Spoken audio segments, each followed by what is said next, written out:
A cruise ship, clean rooms, open ocean air.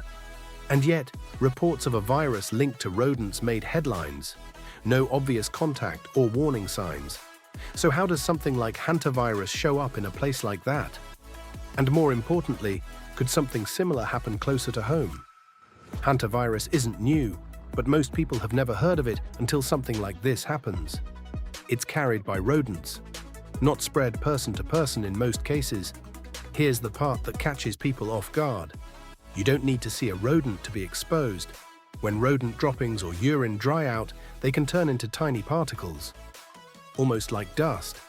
And once disturbed, those particles can mix into the air, which means exposure can happen simply by breathing in the wrong place, at the wrong time. So how does this connect to something like a cruise ship? It usually comes down to hidden spaces and overlooked maintenance. Rodents don't need much.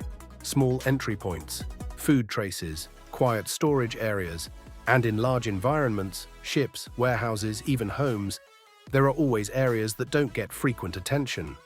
Now here's where it matters to you. Trying to cut corners on deep cleaning, storage management, or pest control, whether at home or in larger systems, can quietly increase risk. And those small shortcuts, they often lead to bigger costs later. At a microscopic level, Hantavirus spreads in a very specific way. The virus becomes airborne when contaminated dust is disturbed. Once inhaled, it enters the lungs and begins affecting blood vessels. This can lead to hantavirus pulmonary syndrome, a condition that starts off looking like a normal flu.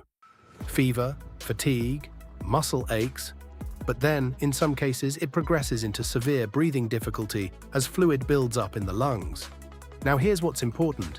The risk isn't from everyday air, it's from disturbed, contaminated environments, places where rodent activity has gone unnoticed. You might be thinking, this happened on a ship, that's not my situation. But the principle is the same anywhere. Garages, storage rooms, rarely used spaces, or even areas that look clean but haven't been deeply checked. And no, this isn't about panic. It's about understanding how exposure actually happens. So what can you take from this? Simple, practical habits. Don't sweep or vacuum unknown dust in closed spaces.